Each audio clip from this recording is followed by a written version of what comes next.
my name is Mark, and by being in the camera angle where I already hold my guitar, you can probably tell this is going to be a simpler video, a little bit shorter for me, because I don't really have the time to record a proper video for this week, but I thought I'd get you an interesting topic anyways, which, as you can probably see by the title, we're talking about Guthrie Govan and, in a curious fashion, George Michael. Or in this case, more specifically, Steve Gregory. Steve being the saxophone player who played that legendary riff, and even though some people say George Michael wrote the riff and then Steve just played it, in this case it's sort of irrelevant, and you might be thinking to yourself, why are we talking about it? Is it because Guthrie quotes it a lot? By the way, for those who don't know what quoting is, just like in real life, when you're talking and you quote either something from a book or a movie, when you're playing something like a solo or whatever,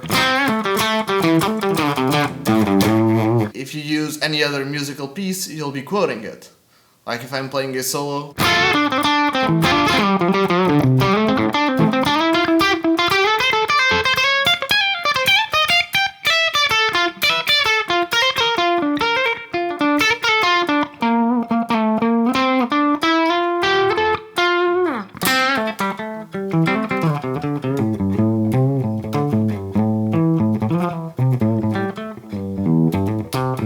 even though I kinda messed it up in the end there, you know what I mean, right? Because Guthrie audiates a lot, which, if you don't know what audiating is, I made a video about it, which you can check out right there. Even though it's kind of hard to do videos about Guthrie Govan, because even though it's one of the search topics that gets more people to my channel, those videos usually get a lot of backlash. On one hand, because many people don't really watch the video till the end and miss out on a bunch of important things and again go spam me in the comments like, oh, you didn't mention this, or you did this, or you did that. Like in this video I did about Guthrie Govan's secret magic trick, which in that video I mentioned clearly that it's not really a secret. Guthrie has talked about it many times in many different videos, but for some reason it hasn't yet clicked completely for me. Then I show you a couple of tricks and advantages from using his method. Then I get guys in the comments saying, oh, sharing Guthrie's secret, which is not really a secret. What a wise man. Like, dude, just watch the f***ing video. But anyways, he has a particularly interesting sense of humor when he's playing. He many times ends up quoting other stuff in the most unusual places. There's this video where he's playing with the Aristocrats, and I think they're playing Bad Asteroid or something, but it could be Culture Clash, I'm not really sure. But they're playing over this song, and during the solo, he just busts out the riff from Careless Whisper.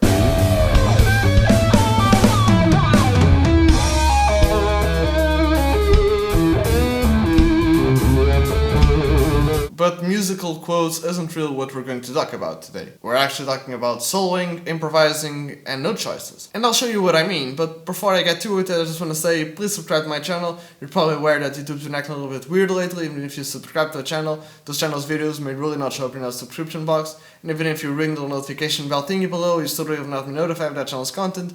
So if you want to stay tuned to my videos, not only do I suggest subscribing and turning on all the notifications, but also follow me on social media. Because not only do I post some exclusive stuff there, like improvise solos and jamming over backing tracks, and generally wherever I'm up to at the moment, but I always post there about my videos. Links for those will be in the description below, but in general at my guitar. And since you're downloading, please consider leaving a like and share this video on social media, I'd highly appreciate it. But now getting back to the lesson itself, if we take again Careless Whisper for example, we all know that main riff, but the main riff is played over these chords: D minor, G minor, A flat major, and A minor. And this isn't really a lesson video about that lick, and I think it's pretty easy enough for you to be able to figure it out on your own, but I'll play it slow anyways.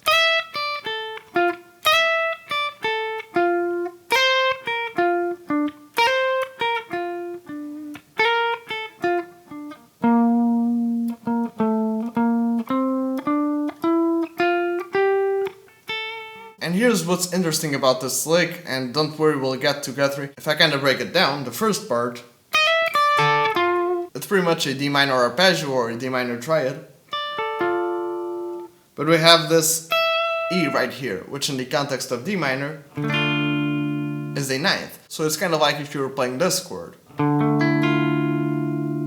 next part is sort of outlining like a G minor 7th, but with an 11 on it. And the next part, I think is pretty self-explanatory. You're basically playing an A sharp major arpeggio. And then for the A minor chord, we just go up the D minor scale starting on A. Then we can start the lick all over again. And for those wondering why I'm talking about it and why it is so special, it kind of comes down to the same thing I said in the most dissonant chords are the most pretty sounding chords. You can check out that video right there if you haven't already. Which is kind of like when we're trying to improvise and play over the chord changes, like in this case again we have D minor, G minor, A sharp major, and then A minor. If we were trying to improvise over that chord progression, we would probably try to focus on those chord tones, like in the case of D minor, D, F, and A. In the case of G minor, G, A sharp, and D. And the same thing for all the other chords, we would try to hit those chord notes, sort of like...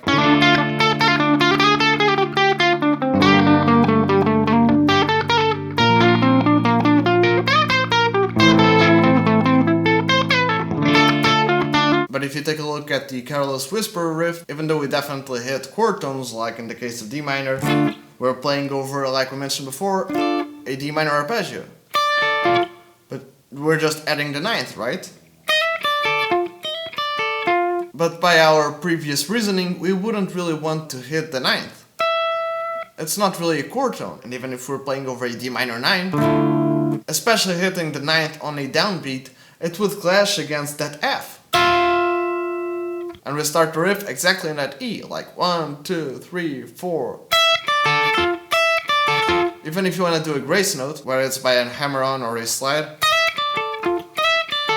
effectively you're starting on E, right on the downbeat. And it's probably why landing on that ninth probably won't be your first note choice. Take a look at all of your bluesy licks, for instance. When you do that bend, you're bending from C to D. Then what you're hitting is a D, which is a chord tone of D minor. Or for instance this lick. And in one of those, you start out on G, but you bend it to an A. And A is one of the chord tones of D minor. By landing on that E, you're sort of creating a little bit of tension, because it clashes with the F, which is a chord tone of D, and even with the D itself. You're kind of hiding the properties of the chord. You want to raise that E to an F to make up for the D minor chord. But does the Careless Whisper riff sound bad over that chord? Well, not really. Because sometimes, just like in life, you don't always hit the nice spots. Sometimes there are some rougher moments that create a little bit of tension. If you take a look at it, the same thing happens in the next chord, in the G minor chord. In the G minor, again, we start out with... Again, there might be a grace note, but let's not focus on that right now. The notes of that G minor chord are again G, A sharp, and D.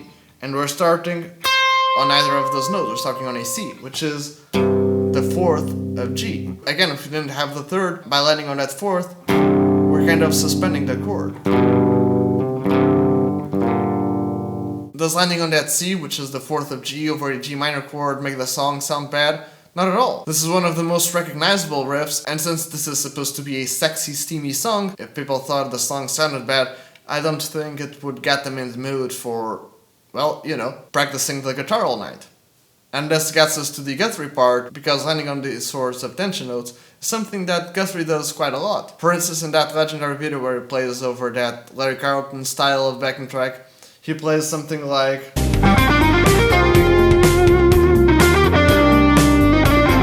The backing track is sort of in the key of C minor. And what note is he landing on?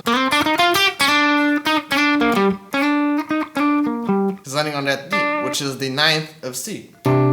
Suspending the chord, to then resolve it into the third. But again, he does that in tons of other situations. For instance, there's this other backing track he jams over again in the jam track central sort of a thing, which is one of my favorites actually, right here, where he lands on that ninth again.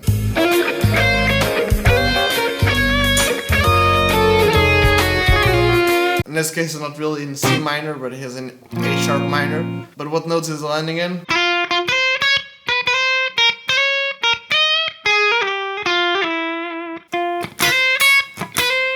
He is landing on that C, the ninth of A sharp.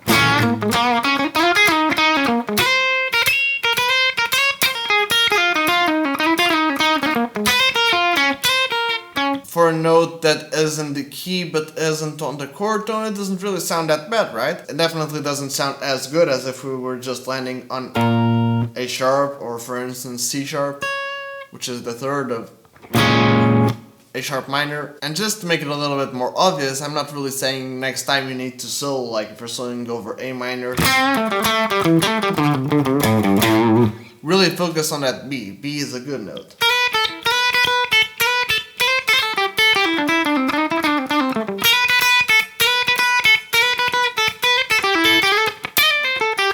I'm not necessarily saying that unless that is the sound you're looking for. If for some reason while listening to that you thought it sounded really cool and that's what you want to do, do it. I'm not going to stop you. But next time again, let's use the chords D minor, G minor, A sharp major, and A minor. While you're soloing, you can land on the ninth of those chords, maybe not all the chords, maybe it's just some of the chords, like Guthrie usually does, and kind of spice it up a little bit. Bringing you Careless Whisper just shows that it's not just the fusion experimental players that do it. You can find it in many pop songs. Well, maybe not pop songs from nowadays, or at least maybe not all of them, but you get the point, right?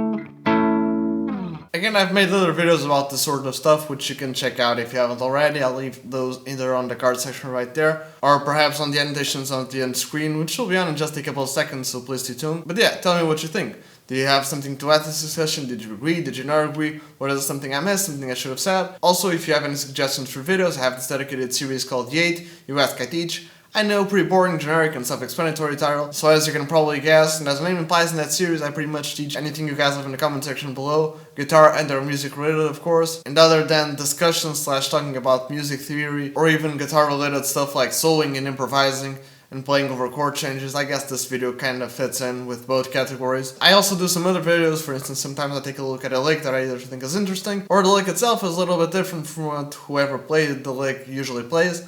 And then I break it down and tab it so that you guys can learn from it. I do composing and songwriting videos, and I also have this series called Bass Tricks for Guitar. Again, another self-explanatory series, but for those who don't really know, I actually started out as a bass player and gigged for a couple of years before I eventually moved on to guitar. So when I moved on to guitar, I guess there are some things that are about my guitar playing that maybe those of you who didn't start out on bass either don't think about consciously or maybe don't think about it at all. Again, I'll leave playlists for those types of videos either on the card section right there or in the annotations of the end screen. But yeah, I guess that's it. Again, thank you so very much for watching. Don't forget to leave a like, comment, subscribe, turn on all the notifications, follow me on social media, and if you can, share this video on social media. Oh, and if you actually try to do any of this sort of thing, like adding spicier notes like 9ths and 11ths and stuff like that to your solos and licks, please film yourself playing them and post it on Instagram and tag me on it. Not only will I see them, but I'll repost it and tag you on them because I'd really like to see what you guys can come up with. But yeah, for now, cheers!